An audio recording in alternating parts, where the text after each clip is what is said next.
Bro, this mochi is so delicious. The sweetness is just on point. Really? Let me have some. Oh my god, it is delicious. I know, right? But I wonder, what would happen if we experimented with the ratio of the glutinous rice flour in this recipe? That's a good question. I mean, we're both foodies. And we love to try out new recipes. So why not try experimenting with flour concentration and see how it affects the sweetness? Yes. So, if you're a mochi lover like us, Stay tuned as we dive into the science and art of making the perfect mochi. Hi everyone, we're Jason and Alyssa from BS21 Culinology. We'll be experimenting with mochi by adjusting the amount of glutinous rice flour. Without further ado, let's get into the video. Mochi has been a part of Japanese culture since the Jomon period when rice cultivation became widespread in Japan. Mochi is made by pounding glutinous rice into sticky dough. Actually, the ingredients of mochi are very simple. Only needs water, glutinous rice flour, sugar, and cornstarch for dusting. Glutinous rice flour is used in mochi because of its high amylopectin content, which is 98 to 99%, which gives its sticky and chewy texture. Amylopectin is a branched-chain polysaccharide made up of glucose units linked together by an alpha-glycosidic bonds. This branching structure makes amylopectin more soluble and more easily digestible than other types of starch. When heated in the presence of water, amylopectin swells and forms a thick gel-like consistency, which is a great source of viscosity and common thickening agent. Sweetness of mochi comes from sucrose or table sugar. Sucrose is a molecule composed of two monosaccharides, namely glucose and fructose. This non-reducing disaccharide has a chemical formula of C12H22O11.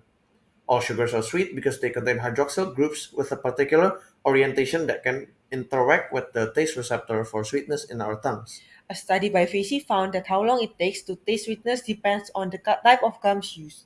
It showed that people are better at matching sweetness when there's more sugar and when the gums have similar thickness. The texture of food can also affect how sweet it tastes, which is relevant for this experiment because mochi will have different textures. Moving on to the actual experiment, these are the ingredients taken from the YouTube channel Sauce Stash. The recipe provided is used as the control, which is formulation 2. Based on the control, 4 formulations were formulated with 1 formulation below it and 2 above it, with a difference of 2.5% of flour and water each. First, glutinous rice flour and sugar were mixed thoroughly in a mixing bowl.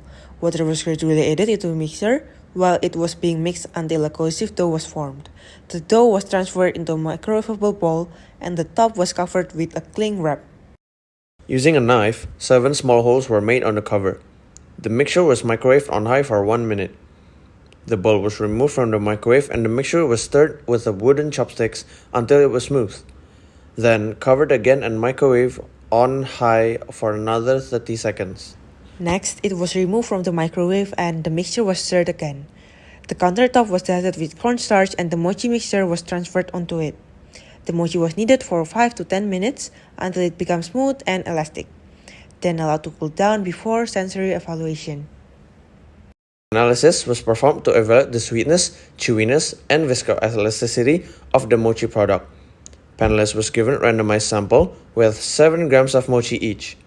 The panelists rate the sweetness of each mochi product ranging from not sweet to very sweet, as well as the chewiness, viscoelasticity, and overall acceptability using a 7-point hedonic scale. Viscoelasticity here refers to the ability of a material to both deform and recover when subjected to an external force. From the sensory result, it can be seen sweetness decreases eventually when chewiness and viscoelasticity increase as the starch content is intensified.